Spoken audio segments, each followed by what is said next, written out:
few extra things to say. First of all, welcome to any of our visitors that are here. There are a few of Jenny's friends from quilting that have joined us for this, and we're really glad to see you, yes.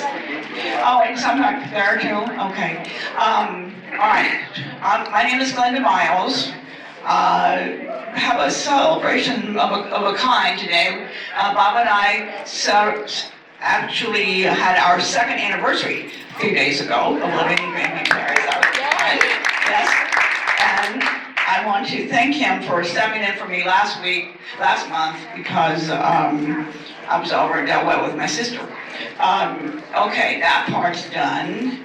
Now what I wanted to ask you is to do something personal for me, and that is when you think of a speaker who would be good for next year, it's not urgent at all, but who would be good for next year, please let me know. And if you don't feel like approaching them directly, you can leave that to me to ask them if they would be willing to speak. What I think we've all gotten from this program in the last year and a half is we've just learned a lot more about each other. It's made us a very nice, cohesive group of people living here in Grandview Terrace, and has brought the community together in a way that isn't as easy to do unless you know more about the resident friends. So I just encourage you to give me some people for next year. We are good for the next 6 months, but let me know after that. Okay, that was my personal stuff. Now, today, I'm going to introduce Ginny Meyers to you, who many of you may know is our new resident council president, and we're so happy to have her in that job now. Resident council supports Speakers Bureau, and that's kind of how we got started. And Life Enrichment helps us do the slides, run the slides, and gives us a lot of promotional help in advertising Speakers Bureau. So with the group, with all of those people working together, we've had a really lot of fun with this program so far. Okay, so Ginny, are you ready to go? No. No. She is feeling just the slightest bit timid, which is kind of surprising when you hear the story. Okay. She'll get over it. For now, for me.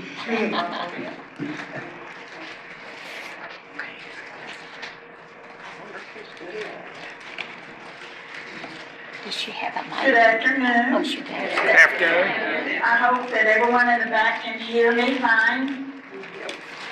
Good. Good. Well, this afternoon, I'll share with you the ups and downs of my very exciting and memorable life. It's been composed of a series of unrelated events that, taken as a whole, has been very rewarding and filled with memories that are mine. It's given me many hours of reflection as I grow older. I didn't say old. I said older. The people I have known, the places I have been, and the things I have done, I have no regrets.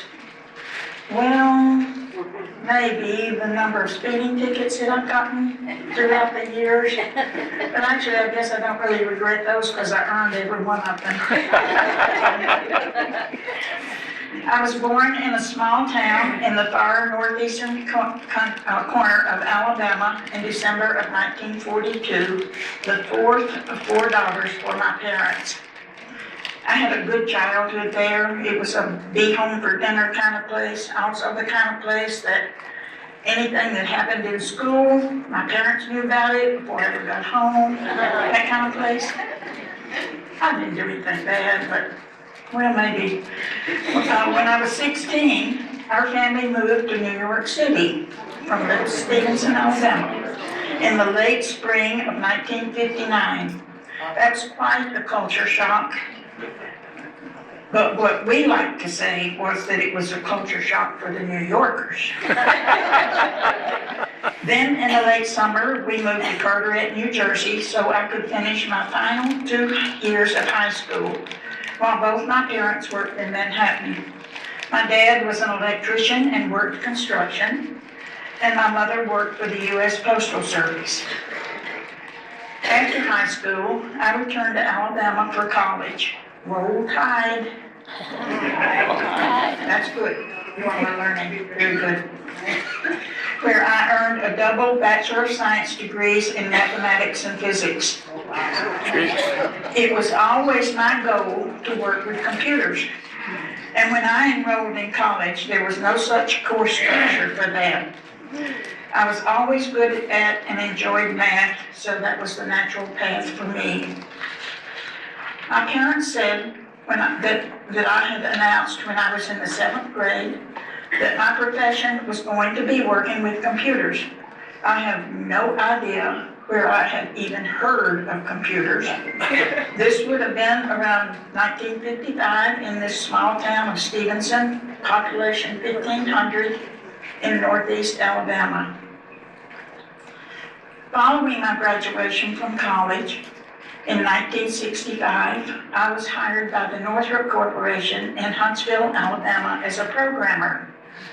Since I had never had a programming computer class in my life, personnel at Northrop spent the first month teaching 4 new hire employees, me included, Fortran, which was a programming language for scientific applications. Then immediately following my enhanced education, I was subcontracted to work for NASA at the Astronautics Lab at George C. Marshall Space Flight Center. My initial assignment was to work on the Venus-Mars manned flyby project, which actually never got off the ground, unquote. And that was primarily due to budget cuts. Both projects would use the proven moon landing equipment, the Apollo Command Service Module for the crew, and the Saturn V rocket for launching. The Venus portion of the study would encompass a 400-plus day journey, while the Mars version would require a 700-plus day event. After this project was scrapped, probably I was on this project from 65 probably to 69, early 70. I was then assigned to a project still at NASA to develop a new programming language. And this was very different from the above assignment, but it was also very enlightening. It was to be called Amtran. I don't remember what the actual name this stood for, but the 6 of us working on the project referred to it as, quote, a method to run anyone nuts. During these years, I developed friendships with people who were involved in auto sports.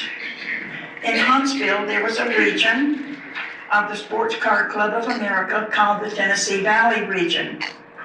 Because of the highly educated and motivated membership, this region was extremely active in all things involving sports cars.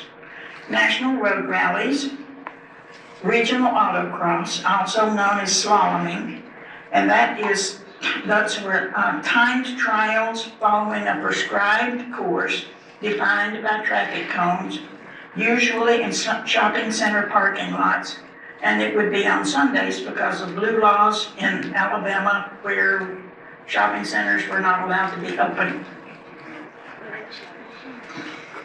This is actually how I got started in racing.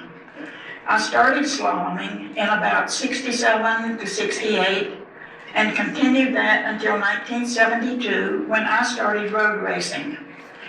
In 1970, the Schlitz Brewing Company sponsored a Southeastern Regional Autocross at the Talladega Superspeedway in Talladega, Alabama.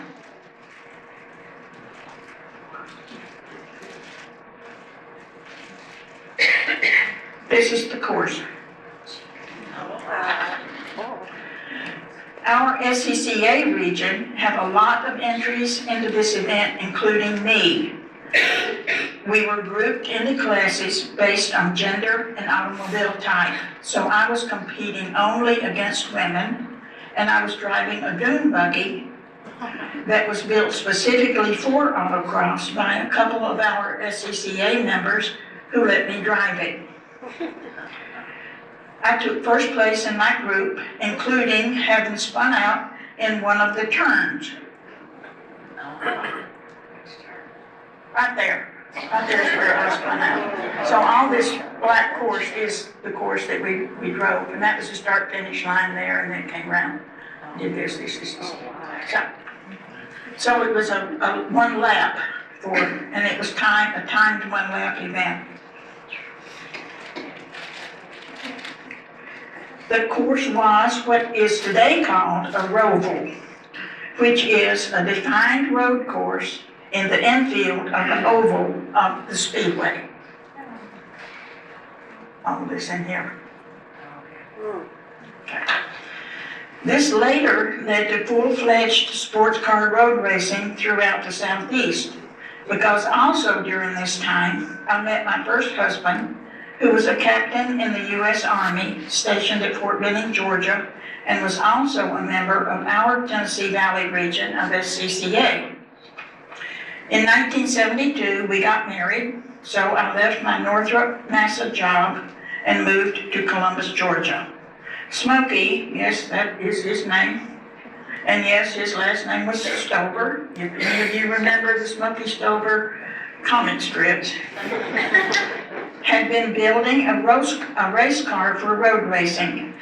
This was the Volvo 1800, which was our car, and we since it's a Swedish car, we had it painted like the Swedish flag.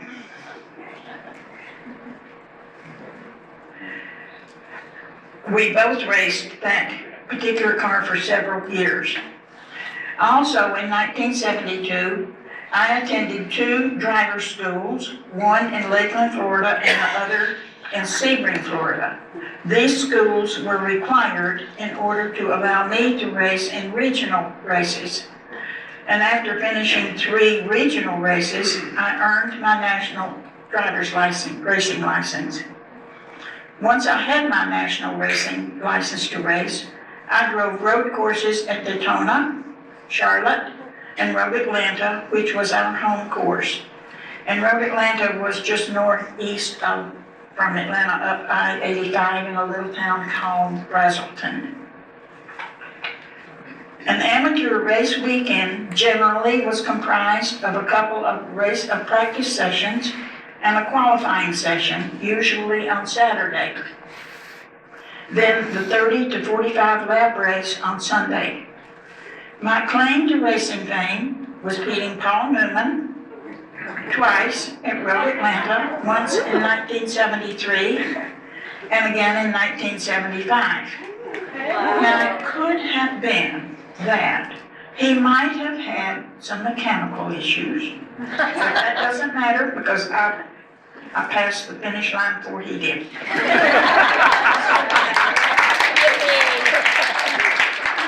But he also went on to win national championships, SCCA, 4 of them in the mid to late 70s, and they were all at the Road Atlanta course.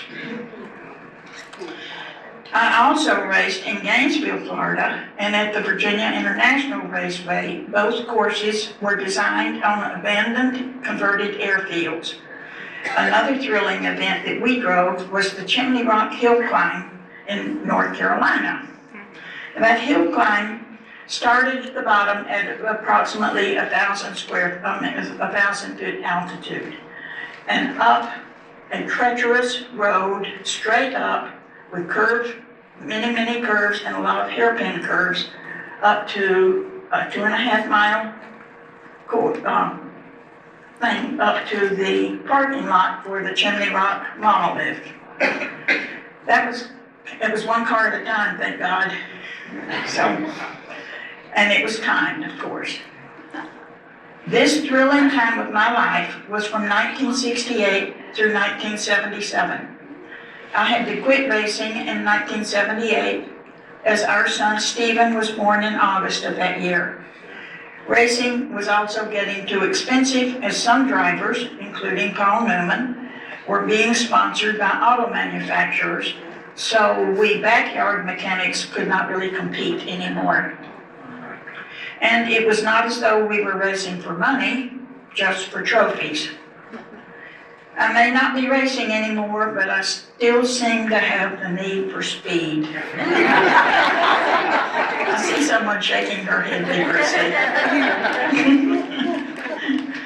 While living in Columbus, Georgia, I worked as a programmer for the Columbus Water Works and then later for Sunshine Biscuits.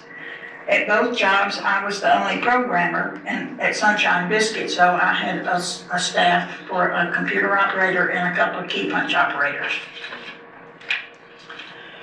In 1979, my husband, a major by now, received orders for Fort Sheridan, Illinois, just north of Chicago. Shortly after moving to Illinois, we bought an S2 7.9 meter, which is just short of 26 feet, sailboat.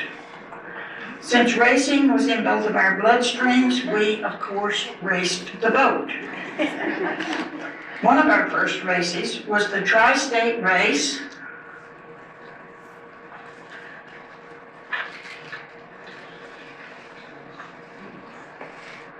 This is the course. Our boat was moored at the Great Lakes Naval Training Center just north of Fort Sheridan. So first we had to sail to Chicago to the Columbia Yacht Club, right here, where the race started from. On the Friday night of Labor Day weekend, we raced across Lake Michigan to St. Joseph, Michigan.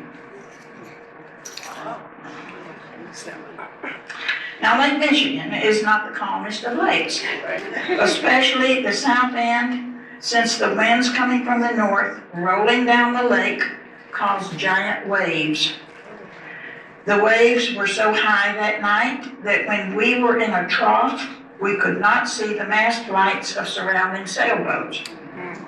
But we made it. That was 57 awful miles.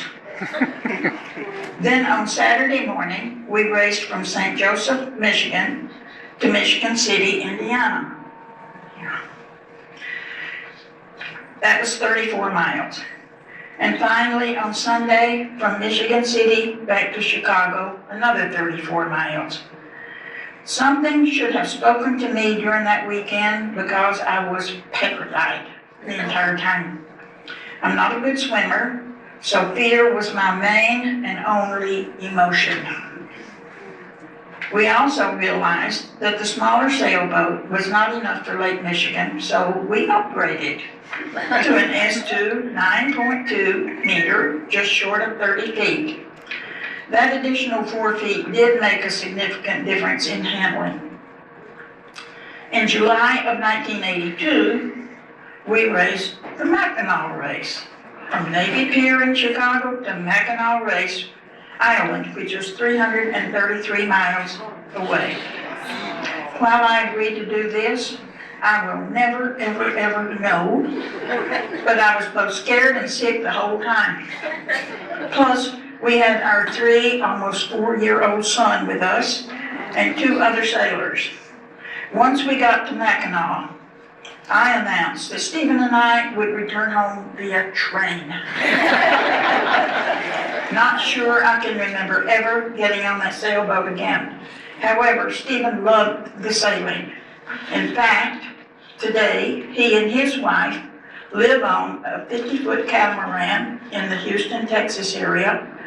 They also have a dog and 2 cats that live with them. And this Houston is the base for his flying. He is now a pilot for Mesa Air, having retired from the Air Force as a major.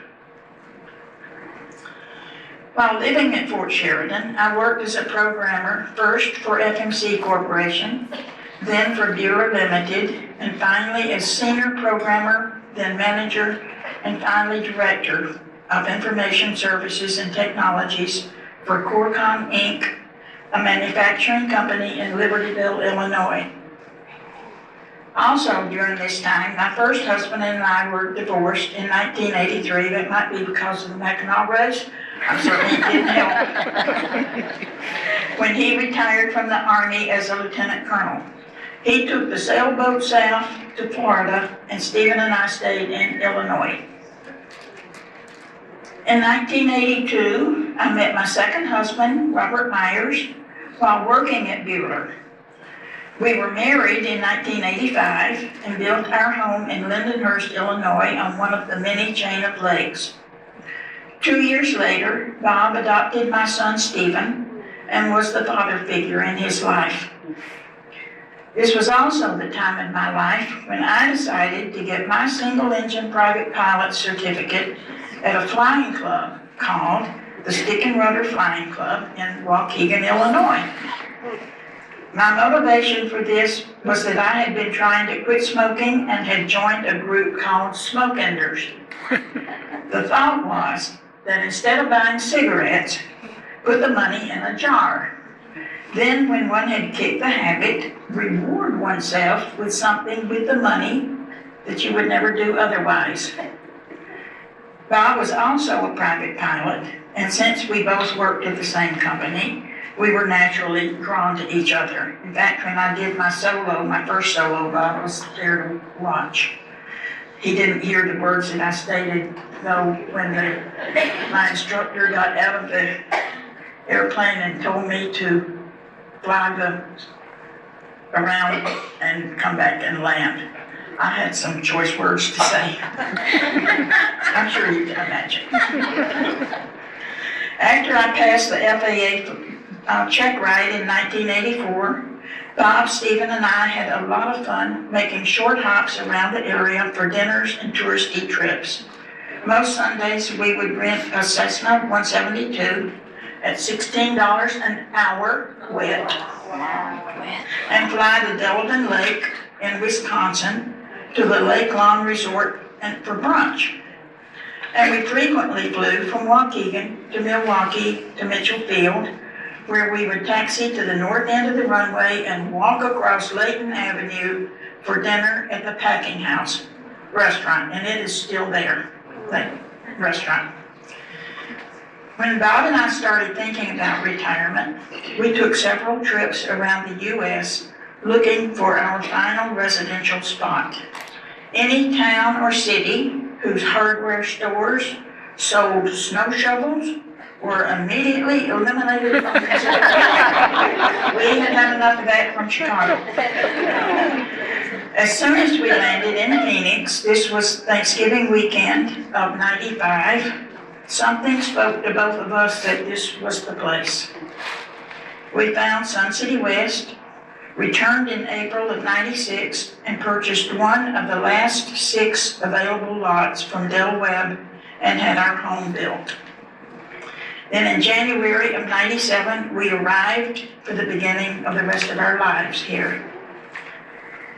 After living here for about 7 years, I saw an ad in the local paper about a special census for Maricopa County due to the population boom that had been happening and was continuing to do so. This was starting in March of 2005. I thought that sounded like something different to do, maybe fun, so I tested and was accepted for the 3-month job. Following that little job, the Denver Regional Census Bureau office called and asked if I would be interested in doing a one-time census survey. I believe that was entitled Housing, and that was followed by another one-time for Fish and Hunt. Again in September 2005, I got a call from Denver asking if I would like to do an ongoing survey, and that was the American Community Survey. I said yes. This particular survey is part of the census as required by our Constitution. This is the ongoing part, this is the data collection. The other part that most people know about is the every 10 years for the head count. This particular one is for data collection. These were all door-to-door surveys. The longer I stayed, the longer my territory grew. Monthly, I would get cases that would require me to go to Crown King, New River, and Black Canyon City areas. And in the western portion of Maricopa County, I would have cases in Congress, Yarnell, Aguila, and Wickenburg. Frequently, my field supervisor would ask if I could do some more cases for other field reps due to sickness or other reasons why they could not get their caseloads done, so I did. That would take me to the eastern parts of the valley. This job was so much fun and so different from anything I had ever done in my working career. Lots of interesting stories and situations during that time. There's a lot of militants that are anti-government that live up in Crown King and New River and that area. And a couple of them pulled guns on me. Yeah. So, this 3-month job that I started eventually turned into 12 years as I retired from the government in 2017. I lost my soulmate Bob in July of 2016 to complications from Parkinson's disease. Then in July of 2023, I stopped by GBT for information, and the rest has been a wonderful history here as of October of 23. And it's all because of all you people. It's been great. My time now is primarily spent on quilting. When Bob and I moved to Sun City West, I was a golfer, and that was one of the biggest draws for our moving here. I soon discovered that in Arizona, one must get up earlier than my circadian rhythm system allowed to play golf, so I had to find another time killer. Quilting fit the bill. Also, I'm a very competitive person, and I was not a very good golfer. And I realized that I was not going to get any better, so finding another hobby was just the ticket. So in 2000, I joined the Palo Verde Patchers, a Sun City West charter club for quilting. I didn't even have a sewing machine when we moved here. Things sure did change, and the rest is history. I believe that those unplanned events in one's life can become some of the most rewarding and memorable. They sure have been for me. For those of you who have never been in a race car, and I suspect that 99% of you fit that bill, I'd like to take you racing. If those of you who don't want the thrill of speed and have questions, we could do that now before the fun. So, are there any questions that anyone has? Good. So, let's go racing.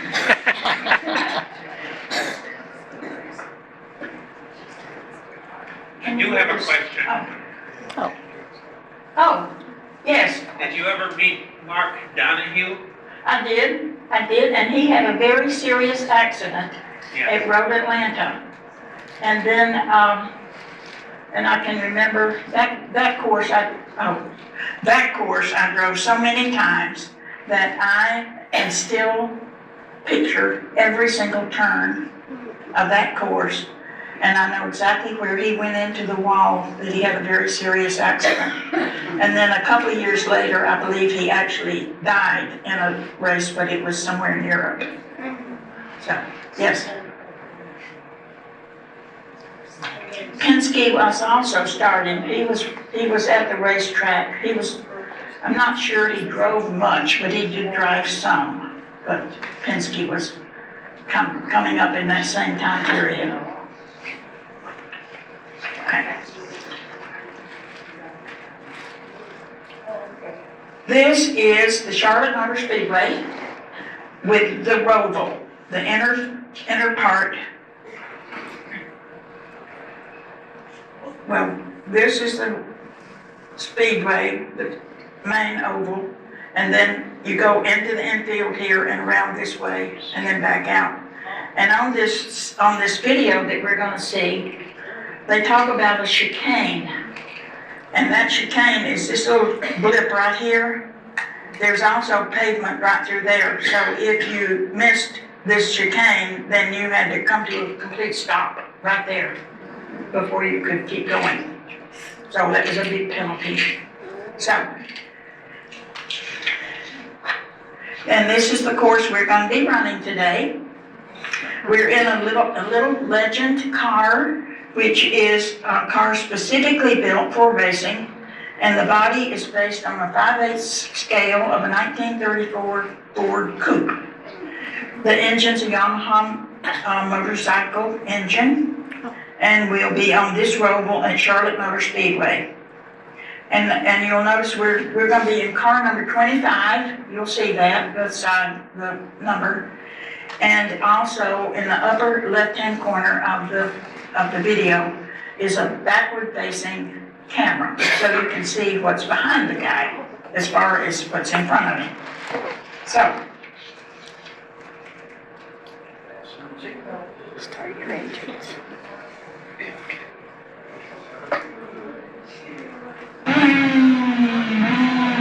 This really gets my juices going.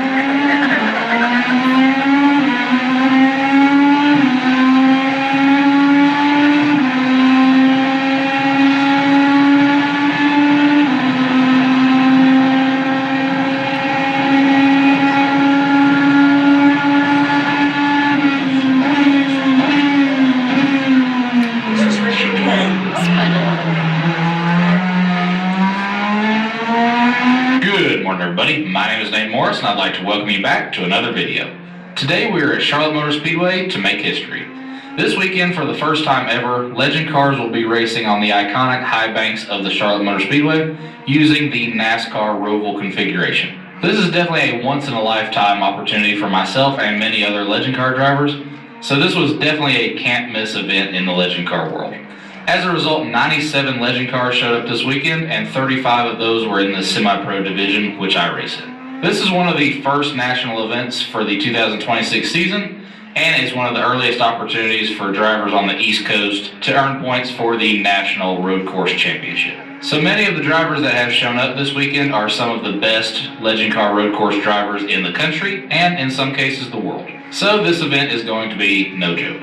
In practice on Friday, it was the first time any of us were able to hit the track, and I felt like a kid in a candy store. The first time I made that left-hand turn onto the banking was probably the coolest moment of my racing career, and I made sure to ride around up against the outside wall just to feel how steep the banking actually was, because honestly, how many times in my life am I going to get to run the high line at Charlotte Motor Speedway? So that was very cool. On my first lap, I was able to run quick enough to be the 7th fastest car in the first practice. Unfortunately, after a red flag that bunched the field back up, I made a mistake on the second lap that ended up costing us some practice time for the rest of the day, but we brought the car back Saturday morning just as good as ever.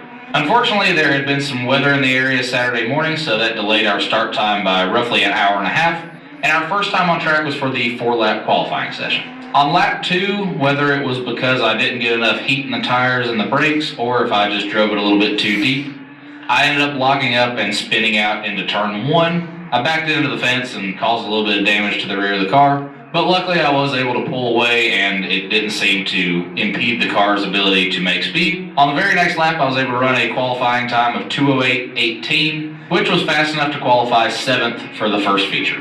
This is my best qualifying at a national event, whether it be on oval or road course, so I feel very good starting the day off that way. I definitely feel like I've still got more time to find. I think that I could be in the top 5. So that's my goal for the first race. Make sure I get a good start, at least hold position, but I do feel like I can drive my way forward a little bit and come home with a solid top 5 finish.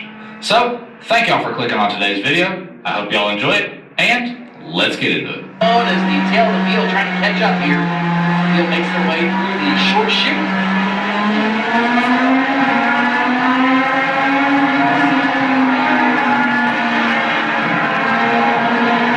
Make our way into turn number 1. I think we might try this again. They had a little something through this season. Let's see how this works out. Through the short chute. Green flag is out.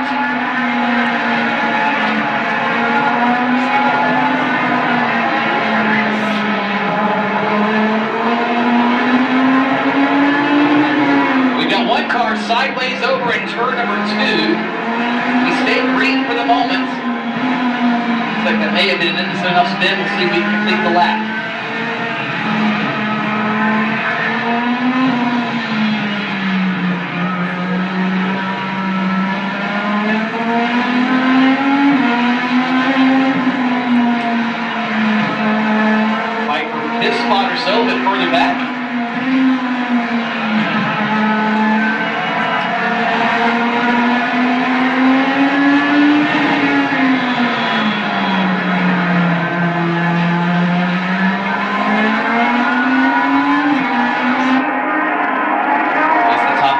cars, all nose to tail.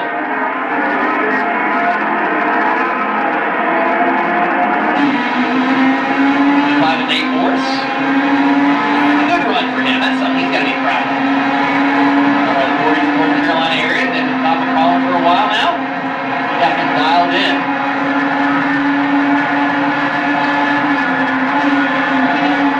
Oh, look up there, Lopez. He has to come with a complete stop in the chicane and then get rolling. Looks like Trent Diller may have blown the chicane. Another car may have blown the chicane.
Brandon Lopez.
the property.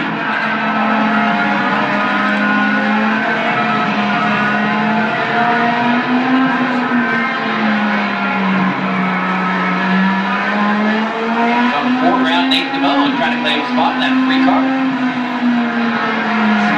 Working back. Meanwhile, McConaughey, he lost a lot of ground to Hunter Jordan that time in turn number 6.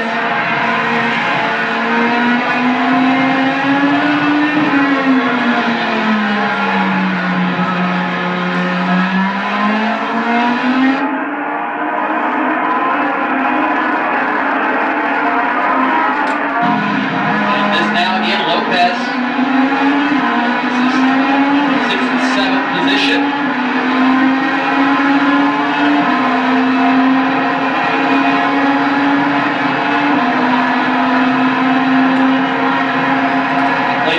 Trying to work around some ball. I think that's Bradshaw, pardon me. Kate Bradshaw trying to work around William Sapala.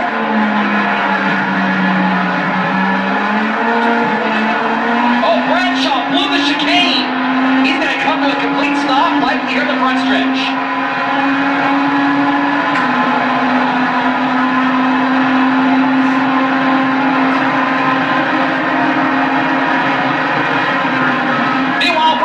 Here on the front stretch, here goes McConaughey. McConaughey pulled out, getting into the chicane, got the run for NASCAR 3 and 4.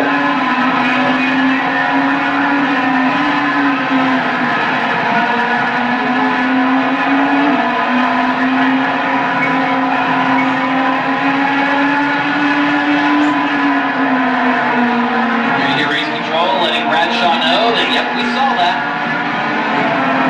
To stop for the front stretch. Dave Bradshaw are going to have to do so elsewhere, likely on the back stretch this time by.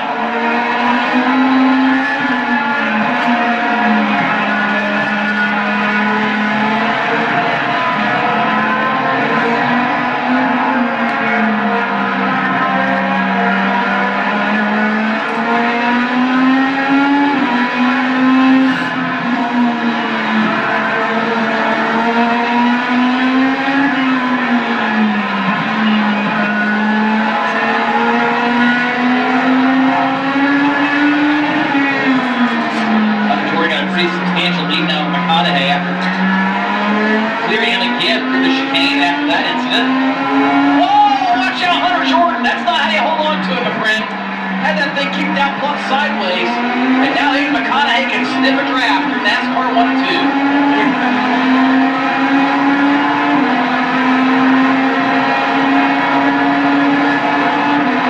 2. To the outside, McConaughey rockets around. Jordan's got the preferred lane, however. On the brakes, into the chicane, McConaughey clears him.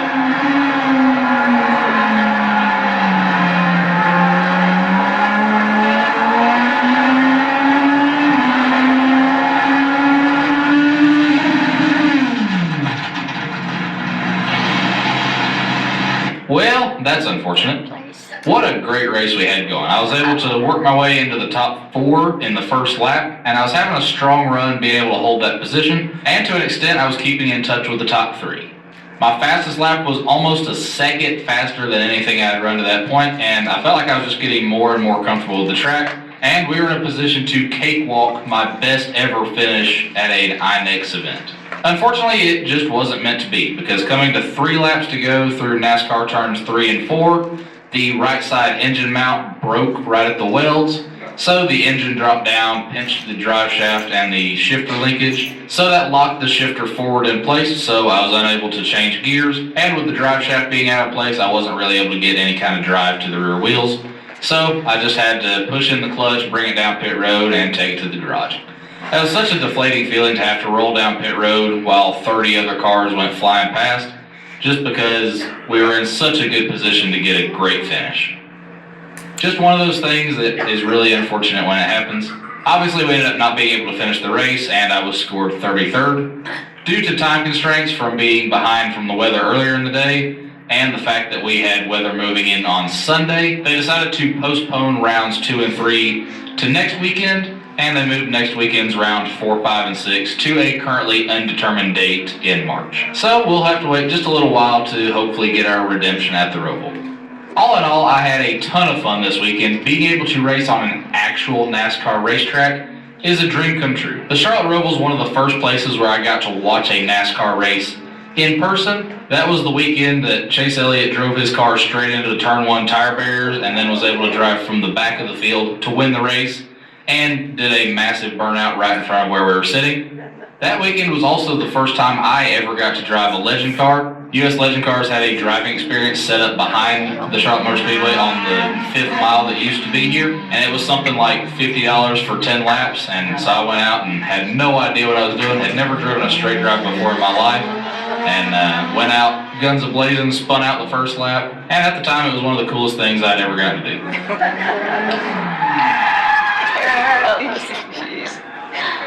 Who would have guessed that almost 7 years later, I would have got... Yeah, cool. Wow. Questions? I see questions. Jenny, how fast, How are you going on the straightaway? How fast were they going? How fast are you going on the straightaway? I don't know how fast he was going, but the fastest I ever can remember was the back straight of Road Atlanta, and I was probably 130. 130? Yeah. Woo, wow. Okay, here's some questions back there. Same question.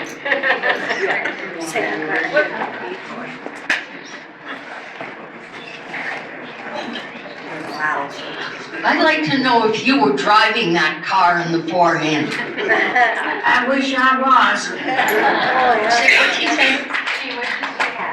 Oh, you wish you had. Yeah. When I That was was a younger, guy, that was all guys out there. But I did only raced against guys and women, but there was very seldom was there another, a woman that I raced against, very seldom. when I was younger, I lived in Connecticut, and there's a racetrack in Danbury, Connecticut. It's for I know who not that is. this kind of racing, but there were stock cars, Yeah, and I used to go there all the time. yeah. I wasn't driving, but I was pretend driving. Oh, yeah. Do the markings along the track mean something to the driver, and are they universal to all tracks? The painting colors and patterns? Well, they're kind of guides. And no, they differ every track. The markings are going to be different every track depending on the turns and the straightaways and where they let them go. Yeah. So, yes, Ginny, how many gears are you shifting in that car? that one I think was 5. I think that was a 5-speed. Mine was 4-speed. How close are they apart? Very, very close, as close as they can get without hitting each Without other. hitting the bumpers or whatever, right? Okay, that's, I had an That's what it incident looked one like. time in Gainesville, Florida, where the cars that I raced against were like MGBs and Spridgets, which are the same as an MG Midget and an Austin Healey Sprite. And both of those two cars were the identical body. And once they took the insignia off, you didn't know which one was which. So they were always called a Spridget. But I raced against those. I raced against bathtub Porsches, which are a Porsche 356, and Mini Coopers, the small Mini Coopers. But on the track at one time, when I was on the track, there would be like 6 or 7 different classes of cars. So there were like Mustangs, big Camaros, all the way down to smaller cars. So, had my heart going. oh boy, I do that in a heartbeat, yes. It's like, oh no, I couldn't do that. Right, it's not much like quilting. I'm having a little trouble connecting racing and quilting. No, that's kind of different. Do you quilt as fast as you drove? Unfortunately, no. I'm too slow. That's okay. There's a question in the back, okay. Did you only race in the southeast, or did you ever travel to the northeast or the Midwest to race? I did not, because it was just we were our backyard mechanics, and we still had our jobs, so we couldn't go that far, that we couldn't go get a weekend of racing in and then get back home for work. So, no, but there were plenty of courses that, in the southeast. And all the super speedways are in the southeast. So that was Charlotte, I drove on that one, I drove that course. And I drove Daytona, Roval, there's an inner course with, in Daytona. And our sports car club, our Tennessee Valley region, was at one time selected to go to Daytona 24 hours and work in tech inspection. And so we went. And that year, Steve McQueen was driving with a broken arm in the 24 hours at Daytona. When they do the 24, there's like 2 or 3 different drivers assigned to each car, so they swap off, because the car's got to go for 24 hours, but the drivers can't. What were most of the models you drove? Makes? I'm sorry, I don't understand. Well, all Chevrolets or Fords or? Ford, yeah, they were the bigger cars. Austin Healey, Alfa Romeos, I raced against those. And the hardest one, probably the one that I raced really competitively with were probably MGBs. And when I was at VIR one year racing there, there was this one MGB I was trying so hard to get around, and I couldn't get around him, and finally I did. And I was whooping. And then I looked in my rearview mirror and I see this big cloud of white smoke, and I'm thinking, oh boy, he just blew his engine. So I don't have to worry about him anymore. And then all of a sudden, my car was not responding to the gas pedal or much of anything else, and the white smoke was my car. It blew my engine. So. Fascinating. I don't want to take the subject off of racing, but I also know that you've spent a lot of time quilting. I wanted to know when you got into it and what has given you the satisfaction from racing to quilting. Well, I started quilting in 2000. Shortly after Bob and I moved here, then first of all, I did some stuff with copper enameling, and that didn't last very long. And Bob and I went to a quilt show that was at the Methodist Church here in Sun City West. And the 2 gals that were at the door were just so friendly, and we went in there and I thought, I think I could do this. Yeah, I didn't even have a sewing machine. I did not own a sewing machine. And I thought, I can do this. So the next opportunity I got, I went into the Paula Bearley Patchers and joined and started taking classes. And so now my quilting has changed a lot, because I was doing just basic cotton quilting. And now I've gotten into wool, and I love the wool. And so I probably will never make another cotton quilt, and I'm slow. I am a slow quilter. So anyway, it's fun. Learning something new, keeps you young. So it's a lot safer than racing, I would say. Racing is not more thrill to it than quilting. Yes. I would get back in one of these cars in a heartbeat. Yeah, I would. Yes, if I had the opportunity. She has a question over there. Oh, Yes, Ginny, did you have to have special equipment to haul your vehicle back and forth? Or did you store it somewhere in the backyard? I don't know what because that's the whole expensive part of it. we had a trailer, and we had a big international travel haul was our vehicle that we towed it behind. And so, yes, we towed the car. And when we went to Road Atlanta, we tent. There was no accommodations really within reasonable distance. So we put up a tent. And most of the people did, most of the drivers did. They had tents that they put up. Except for Paul Newman, who came in a great big RV and a tractor trailer with his car and all kinds of spare parts and people. But then on Saturday night, then there was always a big bonfire there in the pit, in the paddock area. And so everybody would go to that, and Paul Newman and Joanne Woodward would come down to the bonfire, and they'd be right there with us. But he let everybody know that he was a race car driver. He was not there to sign autographs. He was not an actor. He was a race car driver.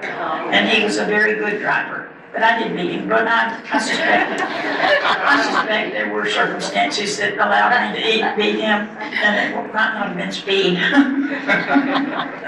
It's okay. Well, I think we're about out of time, you guys. Thank you for all for staying and for the thrill of the racing we just had here.